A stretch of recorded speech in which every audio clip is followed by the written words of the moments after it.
Hi class, so welcome to the bonus material. This time we're going to talk about descriptive statistics and correlations using the psych package. And this can be pretty useful if you have multiple correlations to run at once and you want to just run it as a whole batch. Or if you wanted to just upgrade your skills in R.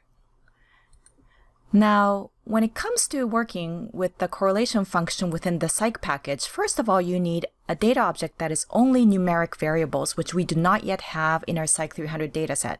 And so I wanted to first of all go over the function sapply and how to use it to save a data object that would allow you to have basically a dataset, mini dataset, containing only the numeric variables. So first of all, you will probably want to use sapply to identify which variables are numeric. And so you can use this function sapply, tell R what the dataset is, and then comma, and then write down is numeric. And running this will show you which variables in your dataset are considered numeric by R.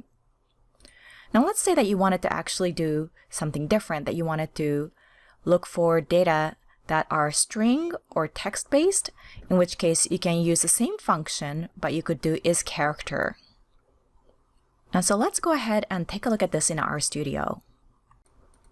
So here we are in our trusty RStudio, and what I've done is the typical stuff I already do to set up my working environment, which is to set my working directory and then import and attach my dataset. And we will install and load the psych package. And it's not a bad idea towards the beginning of your work to just go ahead and install and load all the packages you need. Let me skip that for a second to go to sapply. And so we want to see which variables in our dataset are numeric. And again, I've attached a dataset, so I should be able to just talk about this and then write down is numeric. And then let's run that. And what that does is to give you a list of all the variables in your dataset, and then it gives you a statement, whether false or true, about whether or not that variable is numeric or not. And so you can see that the text-based variables listed in this row are all false, whereas the belong, stem, pre, and the rest, and now this is my demo dataset, but your dataset will probably have a similar structure, are labeled as true. So those are considered numeric. Now what you want to do is to save those numeric variables to a new data object. And you can do that, let's say I could do, my num bars or something, my numeric variables or something like that. And then what you can do is to say, sort of save this object called my numeric vars or my numeric variables. And then here's my data. And then in brackets, so now the brackets means, select from this data set. And I'm going to leave the first part blank, basically. So I'm just going to do a comma. And so this will take on the structure of rows and columns. Rows before the comma and then columns after the comma.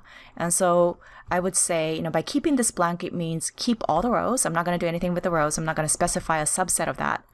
But in this instance, now, after the comma, I want to do an sapply. And then just let R know what part to save. So the columns that I want to save, basically, are the columns where this is true. And so let's try running that. And so I've run it. And then you can see here in the environment that now I have a my num vars mini dataset, basically a subset or data object, and it contains 6 variables. And so those are the numeric variables that we had just identified. And so now we can run the analysis using the psych package involving correlations and so on. All right, so beautiful. Now let's start using the psych package. And so I believe I have my psych package installed. So let me try loading it. But if you haven't done so already, you can either run this code or you can go to the packages and then click on install to do the psych package.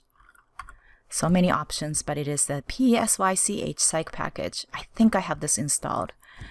And so let me try to run library psych. And so it loads for me. I have it installed. And so I have loaded the psych package. Now, Before we get straight to running the correlations, one thing I wanted to show you is the describe function. So this one requires a psych package, but this is a really neat way to summarize your data.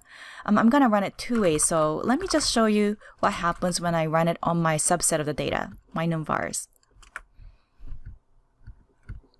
Look at this, a beautiful summary of your data. So you can get all the basic descriptive statistics that you need. And in the PowerPoint slide, I've given you a translation of what all these columns mean. But that's really nice. Now, do note that in describe itself can actually run on the entire data set.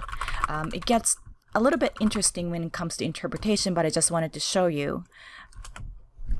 And so if you run on the whole data set, it still runs, but it will have character variables flagged like this, and some of the numbers, well, many of the numbers really do not make any sense, so you don't really want to interpret them.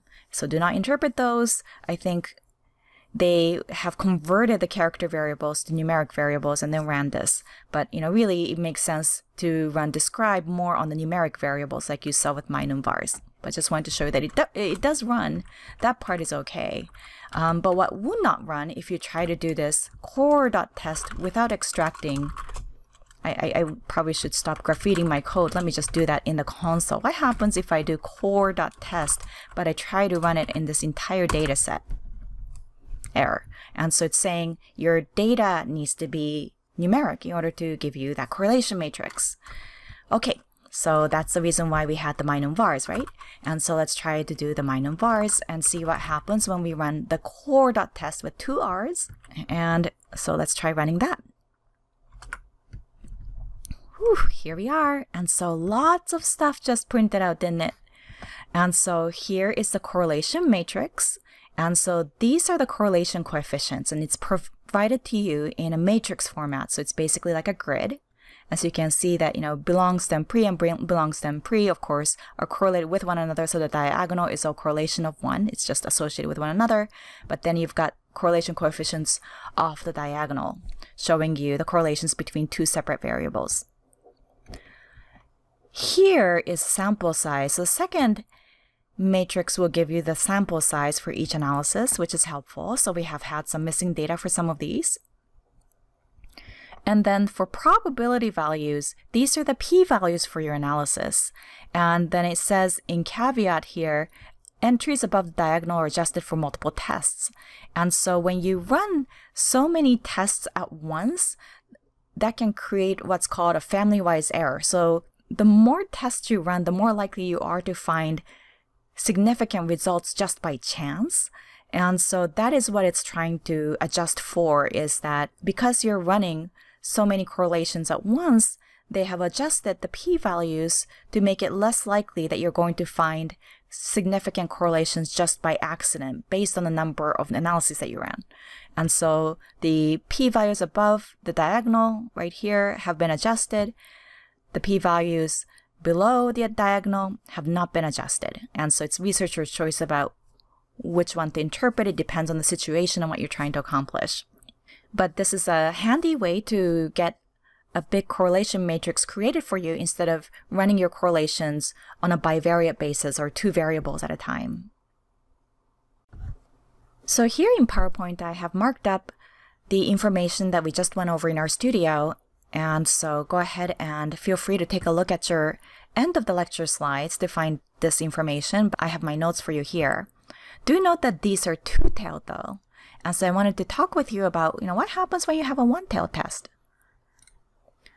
So this is something you want to tread very carefully.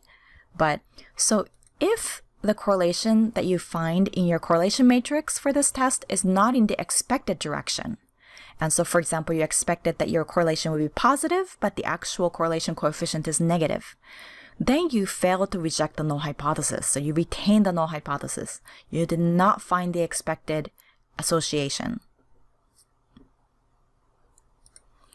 If the correlation happens to be in the expected direction, so for example, you expected a positive correlation coefficient, and the actual correlation coefficient you find through a core.test is positive, then what you can do is to divide that p-value that's given to you for your two-tailed test by 2. And so have it, basically. And so you take that p-value from that matrix that's given to you from the core.test, and then divide that by 2, and then evaluate that value against the alpha.